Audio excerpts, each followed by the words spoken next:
லைஃப்பில், அதாவது நம்மளோட வாழ்நாளில் ஆவரேஜாக 20லேருந்து 25 தடவை தான் சென்ட்ரல் அண்ட் ஸ்டேட் கவர்மெண்ட், அதாவது மத்திய அரசுக்கும் மாநில அரசுக்கும் நம்மளால் ஓட் பண்ண முடியும். இந்த வீடியோவில் அந்த ஓட்டிங் ஸ்ட்ரக்சர், அதாவது நம்ம நாட்டில் எலெக்ஷன் சம்மந்தப்பட்ட அமைப்பு எப்படி இருக்குது அப்படின்றத பற்றி நம்ம பார்க்கலாம். இந்தியாவை பொறுத்த வரைக்கும் 2 இம்பார்ட்டன்ட் கவர்னிங் பாடிஸ் இருக்குது. ஒன்று சென்ட்ரல் கவர்மெண்ட், இன்னொன்று ஸ்டேட் கவர்மெண்ட். இந்த 2 கவர்மெண்ட்டும் தனித்தனியாக அண்ட் ஆல்சோ சேர்ந்து இயங்குது. இதுதான் நம்ம ஃபெடரலிசம் அப்படின்னு நம்ம சொல்கிறோம். இந்த சென்ட்ரல் கவர்மெண்ட்டுக்கும் ஸ்டேட் கவர்மெண்ட்டுக்கும், அதாவது மத்திய அரசுக்கும் மாநில அரசுக்கும் நடக்கிற எலெக்ஷன்ஸ் என்னென்னு பார்த்தோம்னா, விதான்சபா எலெக்ஷன்ஸ், அதாவது ஸ்டேட் அசம்பிளி எலெக்ஷன்ஸ், அடுத்து ராஜ்யசபா எலெக்ஷன்ஸ், அடுத்து லோக்சபா எலெக்ஷன்ஸ். இந்த 3 எலெக்ஷன்ஸ் பற்றி தான் நம்ம பார்க்க போகிறோம். ஃபர்ஸ்ட் நம்ம ஸ்டேட் அசம்பிளி எலெக்ஷன்ஸ்லேருந்து ஸ்டார்ட் பண்ணலாம். State assembly elections. இந்த எலெக்ஷன்ஸ் பார்த்தீங்கன்னா இந்தியாவில் இருக்க எல்லா ஸ்டேட்ஸ் அண்ட் யூனியன் டெரிட்டரிஸில் நடக்கும். இதோட அமைப்பை பற்றி நான் விரிவுபடுத்துறதுக்கு தமிழ்நாடை ஒரு உதாரணமாக எடுத்துக்கிறேன்.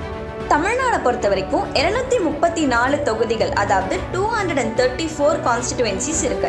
இந்த ஒவ்வொரு தொகுதியிலையும் நம்ம ஒவ்வொரு எம்எல்ஏவை ஓட்டு போட்டு எலெக்ட் பண்ணுவோம், அதாவது மெம்பர் ஆஃப் லெஜிஸ்லேட்டிவ் அசம்பிளி. இவங்க தான் தமிழ்நாடு சட்டமன்ற பேரவை, சென்னையில் இருக்கு இல்லையா, அந்த சட்டமன்ற பேரவையில் இருப்பாங்க.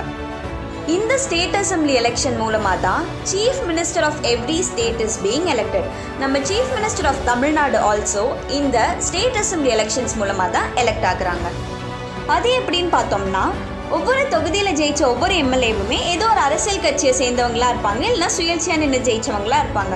ஸோ எந்த ஒரு அரசியல் கட்சி தமிழ்நாட்டில் 50% மேலே தொகுதிகள் ஜெயிக்குதோ அந்த அரசியல் கட்சியோட ரெப்ரசன்டேட்டிவ் தான் சீஃப் மினிஸ்டர் ஆஃப் தி ஸ்டேட்டாக உட்காருவாங்க.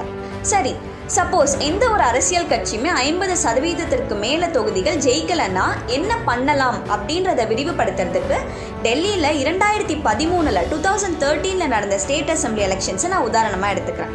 2013 டெல்லியில் ஏதோ ஒரு அரசியல் கட்சி 50% மேலே தொகுதிகள் ஜெயிச்சிருக்கணும் அப்படின்னா மினிமம் 36 தொகுதிகள் ஜெயிச்சிருக்கணும். பட் அன்ஃபார்ச்சுனேட்லி என்ன ஆச்சுன்னு பார்த்தீங்கன்னா, பிஜேபி 31 தொகுதிகள் ஜெயிச்சிருந்துச்சு, ஆம் ஆத்மி பார்ட்டி 28 தொகுதிகள், காங்கிரஸ் 8 தொகுதிகள் தான் ஜெயிச்சிருந்துச்சு. ஸோ இந்த மாதிரி ஒரு சிச்சுவேஷனில் என்ன பண்ணுவாங்க அப்படின்னு பார்த்தீங்கன்னா, அதிகமான தொகுதிகள் எந்த ஒரு கட்சி ஜெயிச்சிருக்கோ அந்த கட்சிக்கு ஃபர்ஸ்ட் ப்ரிஃபரன்ஸ் கொடுத்து நீங்கள் வேற ஒரு கட்சியோட அலையன்ஸ் வச்சு கவர்மெண்ட்டை ரன் பண்ணலாம் அப்படின்னு சொல்லுவாங்க. இந்த டெல்லி எலெக்ஷன்ஸில் பார்த்தீங்கன்னா அதிகமான தொகுதிகள் ஜெயிச்சிருந்தது பிஜேபி, 31 தொகுதிகள் ஜெயிச்சிருந்தாங்க. பட் ஆனால் பிஜேபி இந்த அலையன்ஸ் வச்சுக்கிறதுக்கு நிராகரிச்சிட்டாங்க. ஸோ அந்த செகண்ட் ப்ரிஃபரன்ஸ் யாருக்கு போணுச்சுன்னு பார்த்தீங்கன்னா, ஆம் ஆத்மி பார்ட்டி 28 தொகுதிகள் ஜெயிச்சிருந்தாங்க. இந்த ஒரு வாய்ப்பை நல்லா பயன்படுத்திக்கிட்டு 28 தொகுதிகள் மட்டுமே ஜெயிச்ச ஆம் ஆத்மி பார்ட்டி காங்கிரஸோட அலையன்ஸ் வச்சு கூட்டணி ஆட்சி நடத்தினாங்க. பொதுவாகவே நம்ம நிறைய பேர் சொல்லி கேள்விப்பட்டிருப்போம், நடைமுறை அரசியலுக்கும் நம்ம புத்தகத்தில் படிக்கிற அரசியலுக்கும் நிறைய வித்தியாசம் இருக்குது அப்படின்றது. இதில் ஒரு சின்ன பார்ட்டாக நம்ம அலையன்ஸஸ் எடுத்துக்கலாம். இந்த கூட்டணி ஆட்சி அப்படின்றது புத்தகத்தில் நம்ம படிக்கிறதுக்கும் அரசியல் வரலாறுல என்னென்னலாம் நடந்திருக்கு அப்படின்ற தெரிஞ்சுக்கிறதுக்கும் நிறையாவே வித்தியாசம் இருக்குது. இதுக்கு ஒரு சின்ன உதாரணம் சொல்லணும் அப்படின்னா, கர்நாடகாவில் ரீசெண்டாக நடந்த ஸ்டேட் அசம்பிளி எலெக்ஷன்ஸ், அங்கேயும் இந்த மாதிரி ஒரு சிச்சுவேஷன் தான் வந்துச்சு. இதெல்லாம் பற்றி நான் ஒரு தனி வீடியோவாக போடுறேன். இப்போ நம்ம லோக்சபா எலெக்ஷன்ஸ் பற்றி பார்க்கலாம். எப்படி இந்தியாவில் இருக்க எல்லா ஸ்டேட்ஸ் அண்ட் யூனியன் டெரிட்டரிஸில் சட்டமன்ற பேரவை இருக்கோ, சென்ட்ரல் கவர்மெண்ட்டில் பார்லிமெண்ட் இருக்குது, நியூ டெல்லியில் இருக்குது. இது நம்ம எல்லாருக்குமே தெரியும். பார்லிமெண்ட்னோட நமக்கு 2 விஷயம் ஞாபகம் வரும். ஒன்று லோக்சபா, இன்னொன்று ராஜ்யசபா.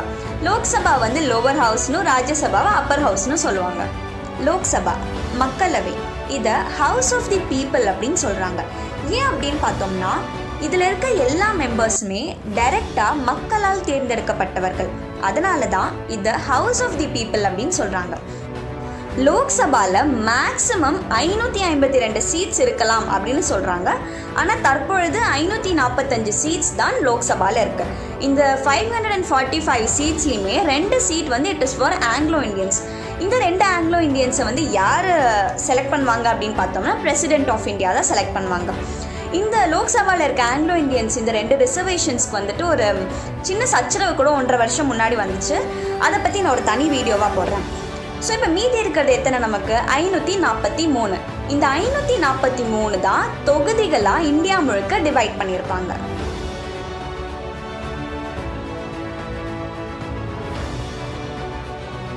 இந்த 543 தொகுதிகள் எதன் அடிப்படையில் டிவைட் பண்ணுவாங்கன்னு பார்த்தோம்னா, ஒவ்வொரு மாநிலத்தில் இருக்க பாப்புலேஷனை வச்சு தான். இப்போ ஒரு எக்ஸாம்பிள் பார்த்தீங்கன்னா உத்தரப்பிரதேஷ், யூபியில் வந்து பாப்புலேஷன் ரொம்பவே அதிகம், நம்ம எல்லாருக்குமே தெரியும். ஸோ உத்தரப்பிரதேஷில் பார்த்தீங்கன்னா 80 தொகுதிகள் இருக்குது, 80 லோக்சபா தொகுதிகள். தமிழ்நாடை பொறுத்த வரைக்கும் பார்த்தீங்கன்னா 39 லோக்சபா தொகுதிகள் இருக்குது. ஸ்டேட் அசம்பிளி எலெக்ஷன்ஸில் எப்படி நம்ம தொகுதிக்கான எம்எல்ஏவை எலெக்ட் பண்ணி அது மூலமாக சீஃப் மினிஸ்டர் ஆஃப் தி ஸ்டேட்டை எலெக்ட் பண்ணுறோமோ, இந்த லோக்சபா எலெக்ஷன்ஸில் எம்பியை எலெக்ட் பண்ணி அது மூலமாக பிரைம் மினிஸ்டர் ஆஃப் இந்தியாவை நம்ம எலெக்ட் பண்ணுறோம். லோக்சபா எலெக்ஷன்ஸும் ஸ்டேட் அசம்பிளி எலெக்ஷன்ஸ் போலவே தான் எந்த ஒரு அரசியல் கட்சி இந்தியா முழுக்க 50% மேலே தொகுதிகள் ஜெயிக்குதோ அந்த அரசியல் கட்சியோட ரெப்ரசன்டேட்டிவ் தான் பிரைம் மினிஸ்டர் ஆஃப் இந்தியாவை வந்து உட்காருவாங்க.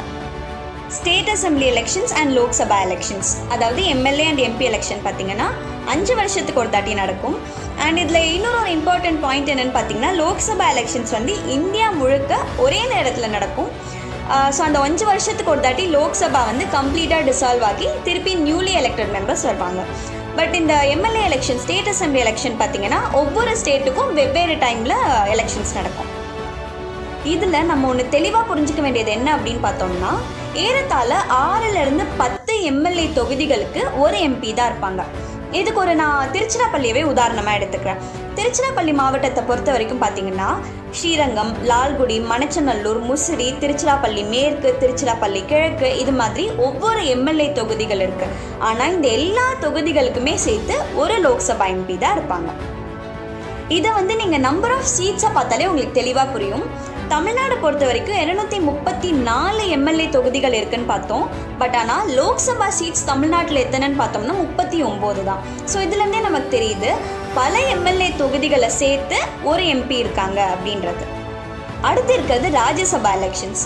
ராஜ்யசபாவில் இருக்க மெம்பர் ஆஃப் பார்லிமெண்ட் எம்பிஸ் பார்த்தீங்கன்னா லோக்சபாவில் இருக்க எம்பிஸ் மாதிரி மக்களால் டைரக்டாக தேர்ந்தெடுக்கப்பட்டவர்கள் கிடையாது. ராஜ்யசபாவில் இருக்க எம்பிஸ் வந்து எம்எல்ஏக்களால் தேர்ந்தெடுக்கப்பட்டவர்கள். இதை பற்றி இன்னும் விரிவாக நம்ம அடுத்த வீடியோவில் பார்க்கலாம். நன்றி.